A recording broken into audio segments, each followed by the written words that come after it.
Oh, boom. Oh.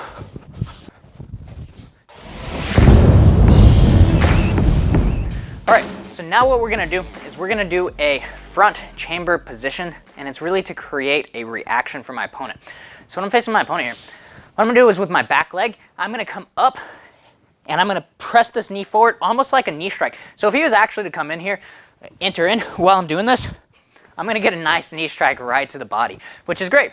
Maybe that's one thing that happens. We're not really relying on that to happen, but we wanna create a reaction from our opponent. So if you were to see somebody and they were to do this at you, well, you're gonna do something, right? You might move backwards. You might move to your right. You might move to your left. Well, those are the three most common reactions. Are going to be moving backwards away, moving to one side, or moving to the other side. Of course, we do have going in.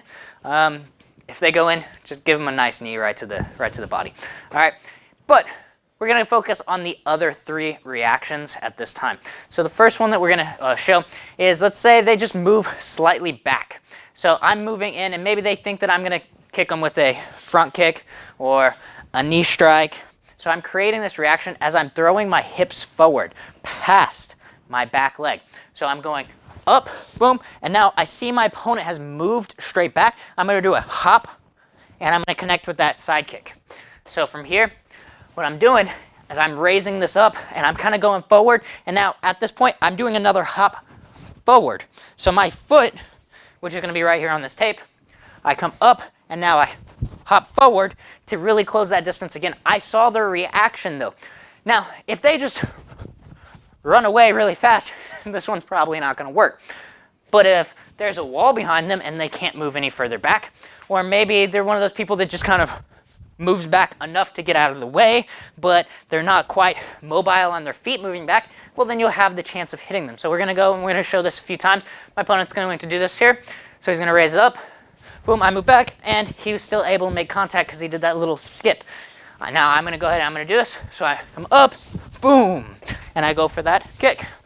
And he does the same thing, boom. And one more time. Now this time I'm going to make sure that I go back into a nice fighting stance, ready to throw whatever I want. So I go here, boom, and I come back into the stance where I'm in there. I can punch, I can kick, I can do whatever I want.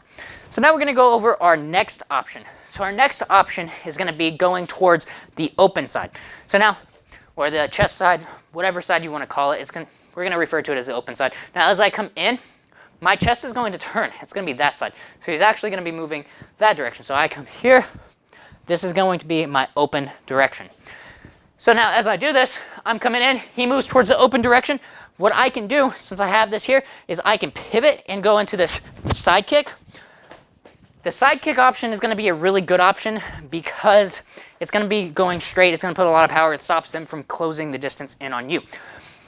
But it can be a little bit more tricky depending on how long you've done Taekwondo for. That might be the harder of the options.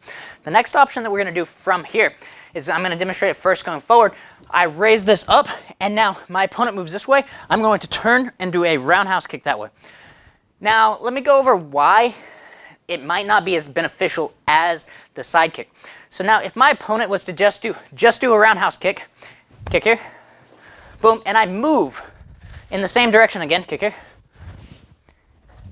that diminishes a lot of the power of my roundhouse kick if I'm moving, if he makes contact with me while I'm moving. Now, if I move and then he makes contact with me, he can put a lot of power into that. So we want to kind of be aware that if our opponent is still moving in the direction that our roundhouse kick, so here's my opponent, here's my kick, if we're still moving in the direction, as I touch, the power is diminished. Now if my opponent moved from here to here, and then I hit, I can still generate a lot of power. So you have to be aware of if your opponent is still moving in the direction that your kick is moving, and that's really going to determine if that's going to be a powerful kick or not. So the side kick doesn't have that problem because they moved and then it still punches them straight on. So kind of think about those as your options when you do this. So I'm going to do this one now. I'm going to do the roundhouse kick one. He's going to move, boom, and then I can throw my kick. Notice I kind of waited for him to stop. He got into his position. One more time. I come here, boom, boom, and then I can throw that kick.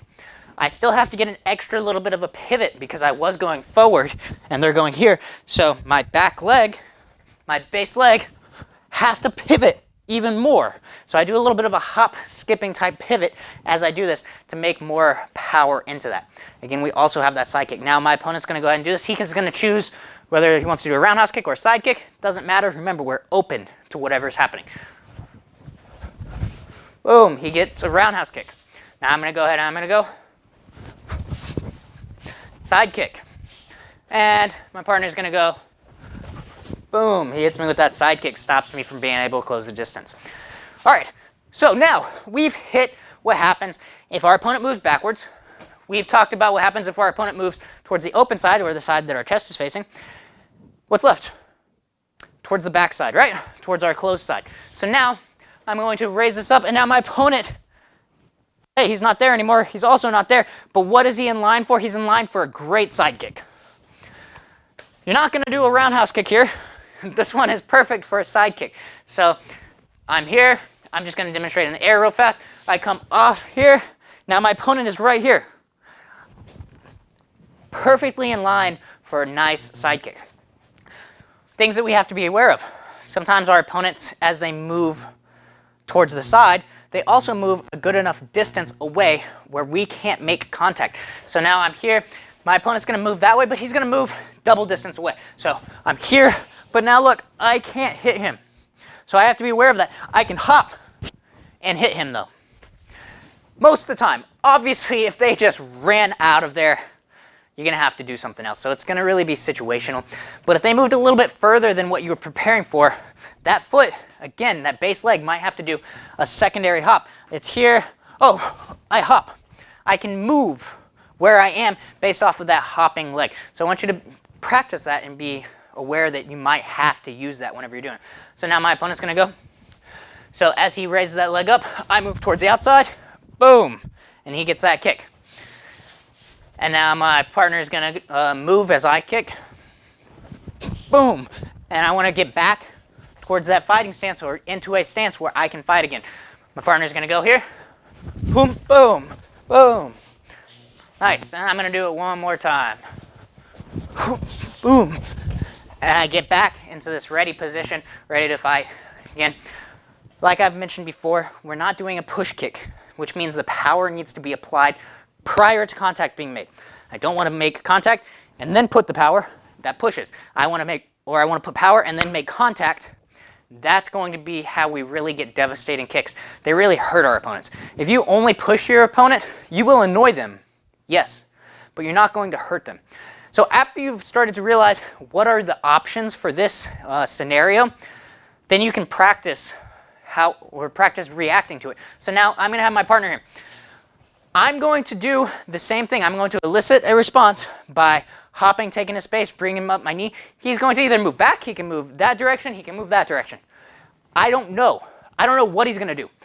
And that's how I want you to start to practice. It's going to be starting to become more of a reactionary type thing. So when I go, boom, I have to adjust.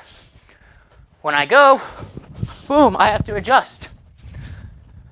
When my partner goes, he has to adjust. Now, if you notice what I did, I went to the same side twice in a row. When you're training with your partners, do not just go left, straight ahead, right, straight ahead, left, or go in a pattern, left, straight, right, where you're repeating. We don't want to cycle these in a pattern where our partners can kind of figure out what's going to happen next. I want to randomize it. So I might do two going to the right, and then go left, center, two more to the right again, and then left, right, center, center, left, center, right. We're going to change it up.